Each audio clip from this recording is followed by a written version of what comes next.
It's more than 10,000 miles from Washington to this washing line. Yet it was funding that came from the US capital to a South African charity called GRIP, which helped save Bungi, a survivor of domestic abuse. GRIP helps so many ladies, because even I went there, it was full there. There was kids, mothers, it was full, and I think someone just helped GRIP.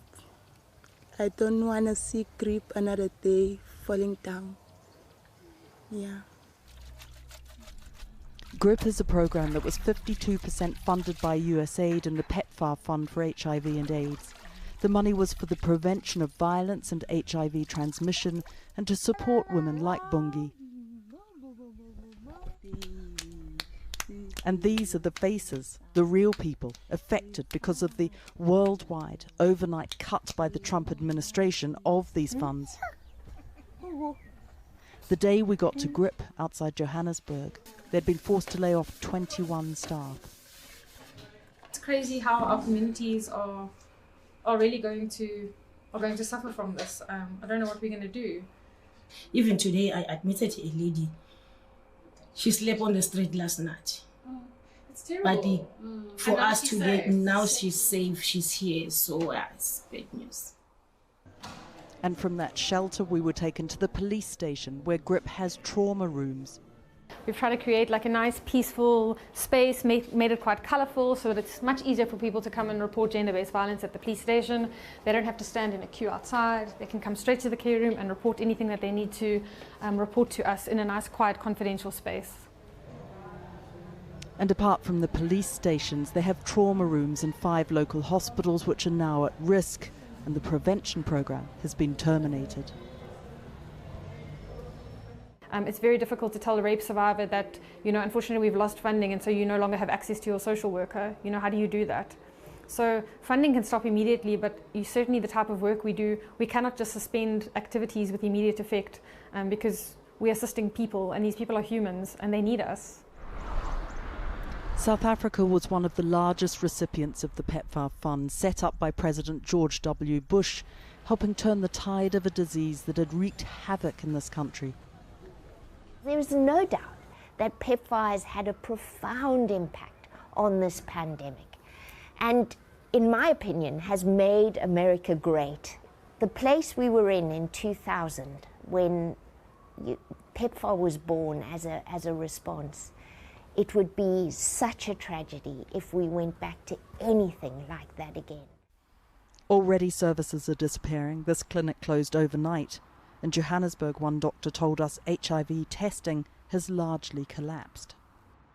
There is still such a sense of disbelief that this has happened, that these services were closed down overnight with no notice. And while the Trump administration has made it very clear that this is about putting America's needs first, one international aid agency said to us the short-sightedness of that is that these diseases, HIV, TB, malaria, polio, Ebola, they don't just stop at country borders, they get on planes. An HIV vaccine trial funded by PEPFAR has closed, and while in this community pharmacy they're trialling pre-exposure prophylaxis PrEP services and it's looking good, people are coming to get their pills, what will happen when they're ready to roll it out? Will the infrastructure even be there? The message to the South African government is we need a plan, and the plan is not simply grit your teeth and absorb this into current services. We need much more than that. When it comes to HIV, we are doing superbly. That will disappear. And HIV has gone from the biggest killer of men and women in the country to about number 7 on the list. We will go straight back to number 1 in the next year.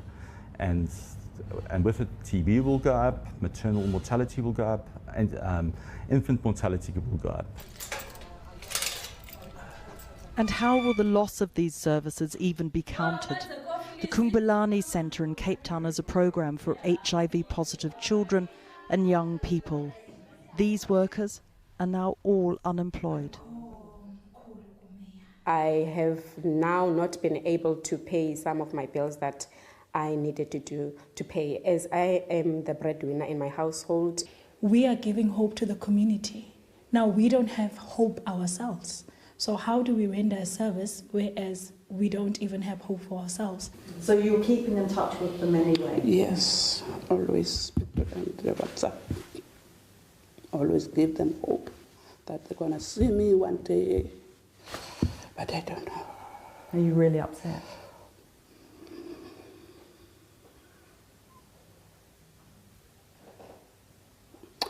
Yeah. They took us to Mfulani, one of the most dangerous townships in Cape Town. This is where the children they cared for live. And we met one, a young girl, HIV positive. She wasn't taking her medication or going to school. That changed because of the charity. Now it will be undone. I miss you. Yes, it. I love you. I love it. Always. I've always done. The American government has said this is about its economic interests and ideology and have referred to rooting out waste and blocking woke programs. But this wasn't just a trim of the budgets. It was cuts so severe, some will never recover. So that USAID official who was put on leave has put out a third memo in which he goes even further. He talks about 17 million pregnant women potentially not accessing life-saving care, 1 million children suffering from severe malnutrition, and he put the blame firmly at the top of the political leadership. Now here in South Africa we've been waiting for a response to all of this, and today the Health Ministry met with charities and NGOs and they said yes, it is time for South Africa to stand on its own 2 feet, that this has been a wake-up call. But of course this is a country that hasn't been able to set its own budget, that there's a row within the coalition. So they said right up, yes, we're going to have to go and talk to the Treasury, but that they did see the benefit now, although sudden, of having to deal with this issue. There are other countries in Africa that are in a much worse state, and we have yet to hear exactly how they're going to deal with these very severe cuts. Victoria McDonald in Johannesburg.